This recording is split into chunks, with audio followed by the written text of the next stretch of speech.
झूठा हूँ तू झांसा में रखेला। एक बार दिल के सुकून कैला ए राजा जी एगो पून कैला। अपने ही हाथे हमर खून कैला। एक लाइन हो जाए फरमाइश है इसलिए गाना जरूरी है। बिना सबतिया के रह न सकेला।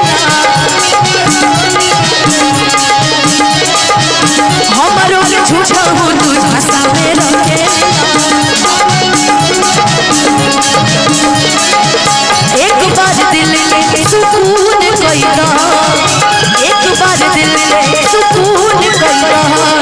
हे राजा जी एक खून कैला। अपने ही हाथे हमर खून कैला। एक खून कैला। अपने ही हाथे हमर खून कैला।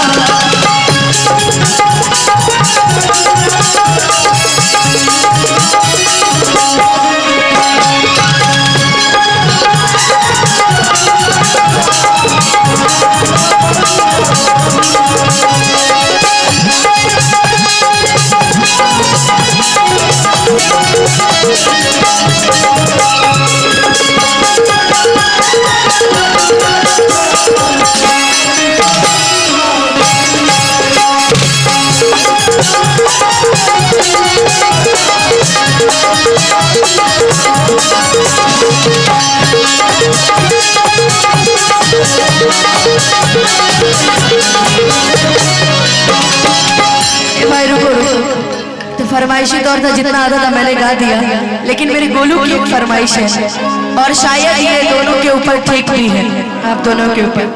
किला दीवाना हो होठों के चूमे रोजाना हो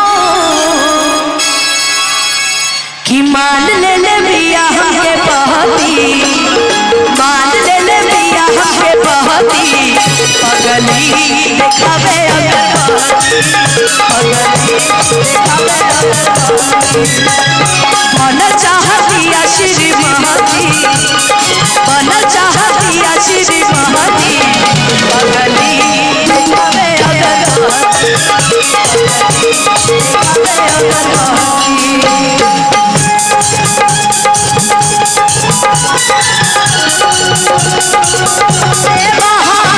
बड़ी मस्तानी है आठावाया जुबाई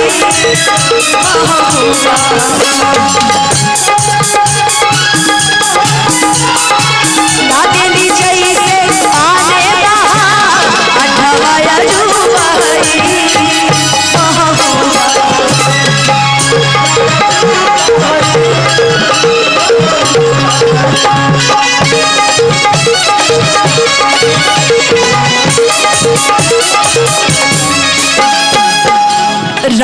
दिया जागल भइल बिया पागल उठा ले हमरा के देवता।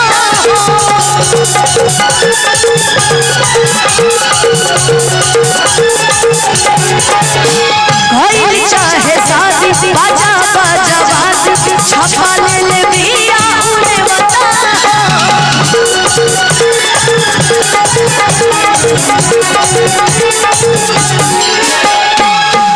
वहां से जितने मेरे दोस्त हैं कि पूजा करे ले धूप बहती। डांस करे आवे ना खाली धक्का मुक्की मत करिए बाकी सब ठीक बात। कि पूजा करे ले धूप बहती। पगली देखावे अगर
पगली तोरा प्यार हम भी पगल दवा हो गए हैं कि इश्क के आग में जर जर के हरिया चचल दवा हो गए कि रे पगला कि इश्क की आग में जर जर के करिया चकलेटवा हो गए हैं कि रे पगला तोरा प्यार हम भी पगल दवा हो गए। ठंडी लगे कि चापा धान हो सरदिया लेकिन कि दूर ना रहे ये गोरहरी दूर ना रहे ये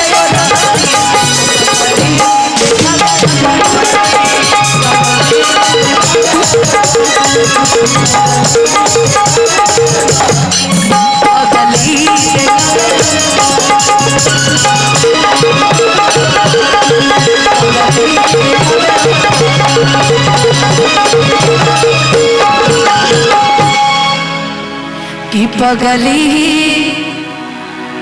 देखावे अगपति